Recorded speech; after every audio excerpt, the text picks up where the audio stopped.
అంతా బాగున్నారా? చాలా రోజులైంది మిమ్మల్ని చూసి. మీకు గుర్తుందా కర్నూలులో ఎంత పెద్ద మీటింగ్ జరిగిందో? ఉందా? చాలా సంతోషంగా ఉంది. మోసగాళ్ళు, అవినీతి పరులు, పచ్చి అవకాశవాదులు ఒక పార్టీ మీద గెలిచి ఆ పార్టీకే వెన్నుపోటు పొడిచి మరో వెన్నుపోటుదారుడి దగ్గరికి చేరినటువంటి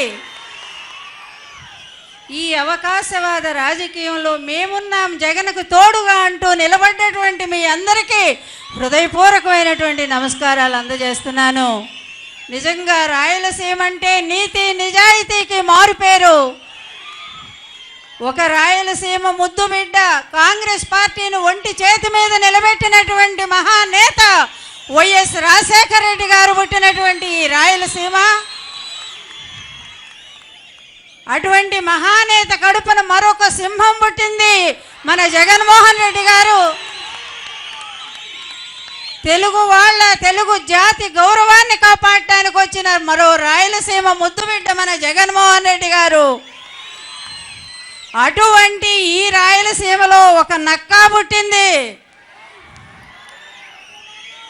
తెలుసు, మీకు చెప్పక్కర్లేదు. ఎందుకంటే వైద్యం అడగాలి అంటే డాక్టర్నే అడగాలి,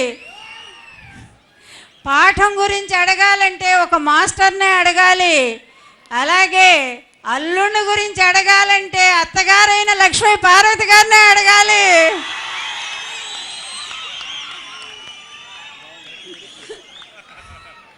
ఎందుకు అల్లుడి భాగవతం అత్తకే కదా తెలిసేది, ఇంకెవరికి తెలుస్తుంది? ఈ మహానుభావుడి చరిత్ర చెప్పి చెప్పి 20 సంవత్సరాలుగా నేను అలసిపోయాను. కానీ ఆయన అవినీతి కానీ, ఆయన అన్యాయాలు కానీ, ఆయన అక్రమాలు మాత్రం అలసిపోవటం లేదు. ఇంకా ఇంకా ఆయన చేస్తానే ఉన్నాడు, ప్రజల్ని మోసం చేస్తానే ఉన్నాడు. నిజానికి ఒక రాజకుమారుడు మన జగన్మోహన్ రెడ్డి. ఆయన పుట్టుకతోనే వైభవంతో పుట్టాడు. ఈరోజు దేశ విదేశాలు ఆయన తిరగాలి. నిజానికి ఆయనకున్న వైభవానికి, ఆయనకున్నటువంటి పేరు ప్రతిష్టలకి, వంశానికి, ఆయనకున్న సంపదకి ఈరోజు వారానికి ఒక్క దేశం ఆయన తిరిగి రావాలి. కానీ 2 ఎకరాలతో పుట్టిన పెద్ద మనిషి హైదరాబాద్ వెళ్ళాలన్నా, విజయవాడ పోవాలన్నా, కర్నూలు రావాలన్నా స్పెషల్ ఫ్లైట్ వేసుకొని తిరుగుతున్నటువంటి చంద్రబాబు నాయుడు గారి అవినీతికి ఇంతకంటే తార్కాణం మరేమన్నా ఉందా? మీరు చెప్పండి. ఎవరి సొమ్ము బాబు? ఎవరి సొమ్ముతో నువ్వు కులుకుతున్నావు రోజుకొక రకంగా? ఈరోజు ఒక అసమర్థుడు, చదువు లేనటువంటి మూర్ఖుడు, నిజం చెప్పాలంటే 10th క్లాస్ ఫెయిల్ అయితే పాస్ చేయించుకున్నావు, ఇంటర్మీడియట్ ఫెయిల్ అయితే పాస్ చేయించుకున్నావు. అదేవిధంగా స్టాన్ఫర్డ్ యూనివర్సిటీలో 60 కోట్ల రూపాయలు కట్టించి సత్యం రామలింగరాజు చేత డిగ్రీ సంపాదించి నా కొడుకు కూడా MBA అని చెప్పుకొని తిరుగుతున్నటువంటి నువ్వు ఆయన 2 నిమిషాలు మాట్లాడమంటే 2 నిమిషాలు మాట్లాడమంటే రాజకీయ ఉపన్యాసం మనందరం విన్నాము. మీకు అవినీతి పోవాలి అంటే లేదు, కులతత్వం, ప్రాంతీయతత్వం ఇవన్నీ కూడా పోవాలి అంటే వైఎస్ జగన్ పార్టీని దూరంగా పెట్టండి అంటాడు ఆయన. వైఎస్ జగన్ పార్టీకి ఓటేయమంటాడు ఆయన. అంటే కులతత్వం, ప్రాంతీయతత్వం కావాలి అంటే టీడీపీని గెలిపించమని ఆయన ఉపన్యాసం చెప్తాడు. ఇట్లాంటి మేధావిని తీసుకొచ్చి ఈరోజు కాబోయే ముఖ్యమంత్రిగా ప్రొజెక్ట్ చేస్తున్నటువంటి చంద్రబాబు నాయుడు గారి రాజకీయ విధానం ఎలా ఉందో ఒక్కసారి మీరు చూడండి, ఒక్కసారి ఆలోచించండి. జగన్మోహన్ రెడ్డి ఎప్పుడూ ఓడిపోలేదు. ఈ అన్యాయం చేసేటువంటి వాళ్ళు, ఈ అక్రమాలు చేసేటువంటి దుర్మార్గుల చేతిలో ఎన్టీ రామారావు గారు ఎలా ఓడిపోయారో ఈరోజు మన జగన్మోహన్ రెడ్డి గారు అలా ఓడిపోయారు తప్ప వాస్తవంగా జగన్మోహన్ రెడ్డి గారికి ఓటమి లేనే లేదు అనే సత్యాన్ని మీరు గ్రహించాలా. జగన్మోహన్ రెడ్డి అంటే మొత్తం ఆంధ్రజాతి ఒక ఉర్రూతలూగుతున్నటువంటి సమయంలో, జగన్మోహన్ రెడ్డి పేరు వింటేనే ఆంధ్రజాతి కదిలిపోతున్నటువంటి సమయంలో, ఢిల్లీ కూడా భయకంపితులైనటువంటి పరిస్థితుల్లో ఈ దుర్మార్గుడు ఎప్పుడూ కూడా స్ట్రైట్ రాజకీయం నా అల్లుడికి చేత కాదు, నిజాయితీగా ముందుకు పోలేడు, ఎప్పుడు అన్యాయంగా అక్రమంగా దొడ్డిదారిని రాజకీయం చేసేటువంటి చంద్రబాబు నాయుడు పరిగెత్తుకుంటే ఢిల్లీ పోయాడు. ఆయన చిదంబరం కాళ్ళు పట్టుకున్నాడు. చిదంబరానికి ఆయనకుండే స్నేహం ఏంటో కూడా మనకు తెలుసు. కాళ్ళు పట్టుకొని అక్కడి నుంచి సోనియా గాంధీని ఒప్పించి అర్జెంటుగా జగన్మోహన్ రెడ్డి మీద సిబిఐ కేసు వేయించి ఆయన జైలు పంపితే తప్ప ఆంధ్రప్రదేశ్లో నా పార్టీ నేను కూడా మిగలను అని చెప్పి బతిమిలాడుకొని చిదంబరానికి ఎన్ని కోట్లు ఇచ్చాడో మనకు తెలియదు. కానీ అప్పటికప్పుడు అర్జెంటుగా సిబిఐ కేసు వేయించారు. ఒక్కసారి తండ్రి పోయి పుట్టెడు దుఃఖంలో ఉండి ప్రజల మాట నిలబెట్టుకోవడం కోసం నల్లకాలువ దగ్గర ప్రమాణం చేసి ఏ ప్రజలైతే నా తండ్రి కోసం మరణించారో వారి కుటుంబాన్ని నేను ఓదారుస్తాను అని ఒకే ఒక్క మాటకు నిలబడ్డ రాయలసీమ పులిబిడ్డ జగన్మోహన్ రెడ్డి అయితే, అటువంటి జగన్మోహన్ రెడ్డిని ఓడించడానికి ఎత్తులు జిత్తులు కుయుక్తులు నీచమైన కుట్రలతో ఢిల్లీతో చెయ్యగలిపి ఆ చిన్న బిడ్డని జైలుకు పంపించిన నీచమైన రాజకీయం నా అల్లుడంటానికి కూడా నాకు మా ఆయన ఇదే మాట అన్నారు. అల్లుడనే మాట కూడా నేను వాడనన్నారు. నేను కూడా అదే చెప్తున్నాను. ఈ చంద్రబాబు నాయుడు దుర్మార్గానికి పరాకాష్ట ఏమిటంటే జగన్మోహన్ రెడ్డిని అన్యాయంగా జైలుకు పంపించడం అనేటువంటి విషయాన్ని మీరందరూ కూడా గుర్తుంచుకోండి. అదేవిధంగా ఇతను ఇప్పుడు కాదు ఈ ద్రోహం చేస్తూ ఉంది ఆంధ్ర ప్రజలకి. ఆ రోజు 9 సంవత్సరాల పరిపాలనలో కూడా ఆంధ్ర ప్రజల్ని ఎంత ద్రోహం చేయాలో అంత చేశాడు. ఐటీ అని చెప్పి ఐటీ రంగానికి ప్రాధాన్యత అని చెప్పి పూర్తిగా రైతులను నిర్వీర్యం చేసి వ్యవసాయం దండగా అని చెప్పి ఒక్క ప్రాజెక్టు కూడా కట్టనటువంటి ఘన చరిత్ర చంద్రబాబుదైతే, మరి ఈ రాష్ట్ర రాజకీయ చరిత్రలో మొట్టమొదటిగా మరి కేవలం ఆంధ్రుల ఆత్మగౌరవం అనే పేరుతో వచ్చిన ఎన్టీ రామారావు గారు రాయలసీమకి దత్తపుత్రుడుగా ఆయన పేరు తెచ్చుకున్నటువంటి మహానుభావుడు. ఇక్కడ మరి ఇది తెలుగు గంగ కానీ హంద్రీ నీవా కానీ గాలేరు నగరి కానీ ఇటువంటి ప్రాజెక్టులకు ఆయన రూపకల్పన చేస్తే మహానుభావుడు వైఎస్ రాజశేఖర రెడ్డి గారు, అపర భగీరథుడైనటువంటి వైఎస్ రాజశేఖర రెడ్డి గారు ఎక్కువ శాతం నిధులు కేటాయించి అవి పూర్తిగా వచ్చేటువంటి పరిస్థితుల్లో ఆ మహానుభావుడు చనిపోయారు, మన మధ్య లేకుండా పోయారు. ఆంధ్రుల దురదృష్టం నిజంగా మనం చేసుకున్నటువంటి పాపం ఏమిటో తెలియదు. కానీ ఇటువంటి మహానేతలు ఇద్దరు కూడా మనకు దూరం అయిపోయారు. అప్పుడు ఈ చంద్రబాబు నాయుడు గారి 9 ఏళ్ల కాలంలో ఈ ప్రాజెక్టులకు ఎంత కేటాయింపులు జరిగినాయో మీరు చూడండి.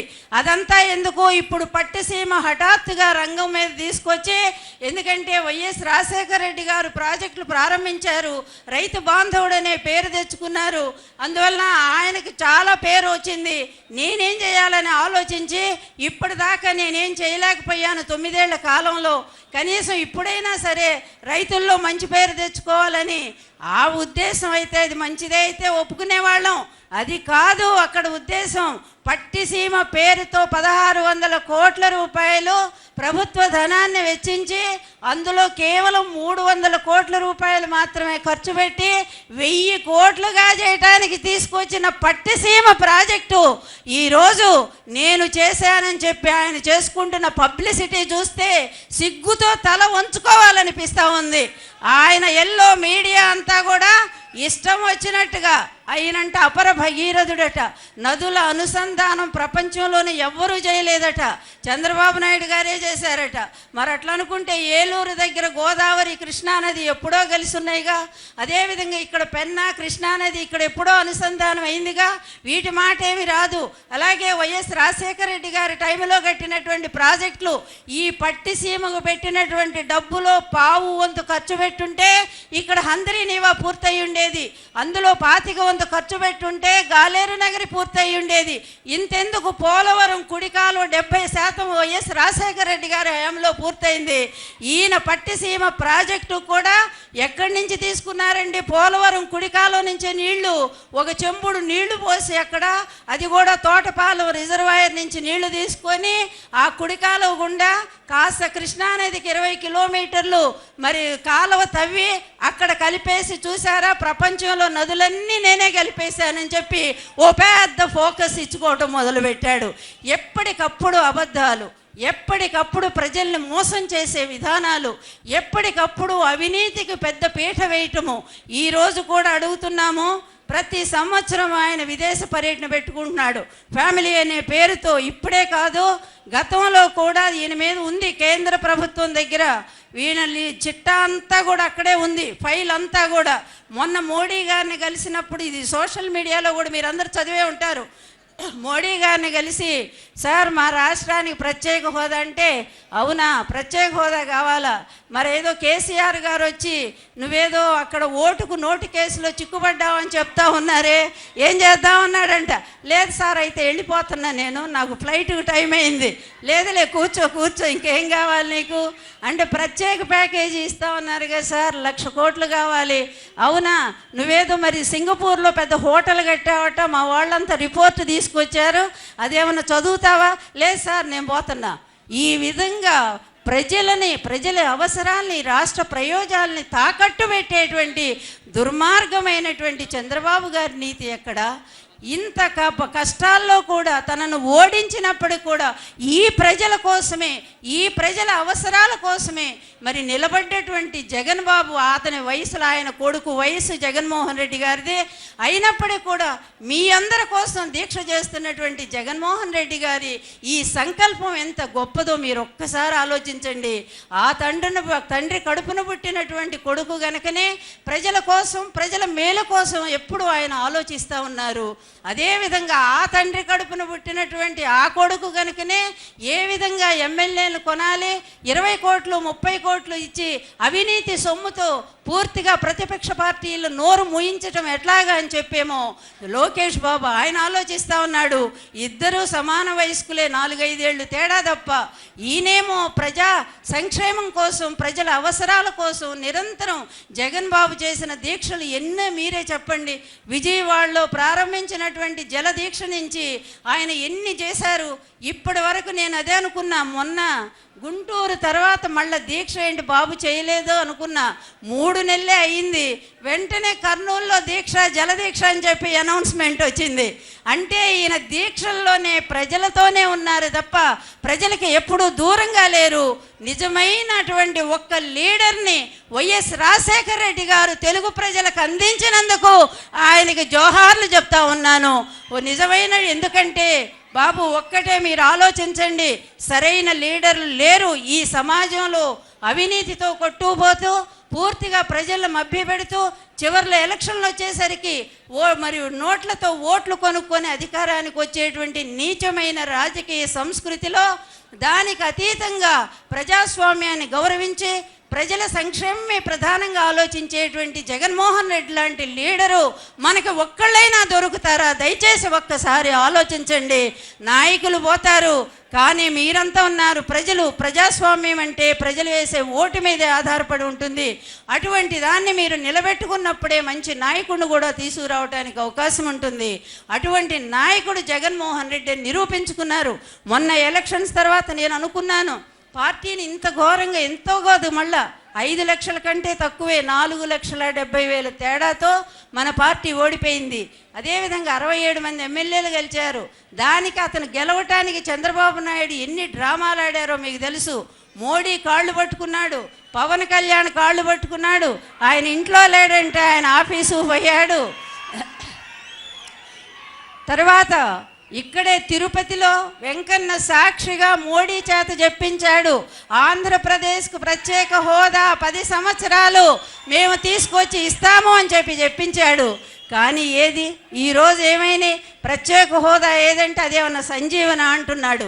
ఇన్ని అబద్ధాలు చెప్తున్న నాయకుడిని ఎలా భరిస్తున్నారో మీరు ఒక్కసారి ఆలోచించుకోండి. ఈరోజు ఇంకా పెద్ద మోసం జరుగుతూ ఉంది. ఎగువ ప్రాజెక్టులు, ఎగువ రాష్ట్రాలు ఈ దిగువ రాష్ట్రానికి చేస్తున్న మోసాన్ని దయచేసి అర్థం చేసుకోండి. దాదాపుగా ఇప్పుడు మనకి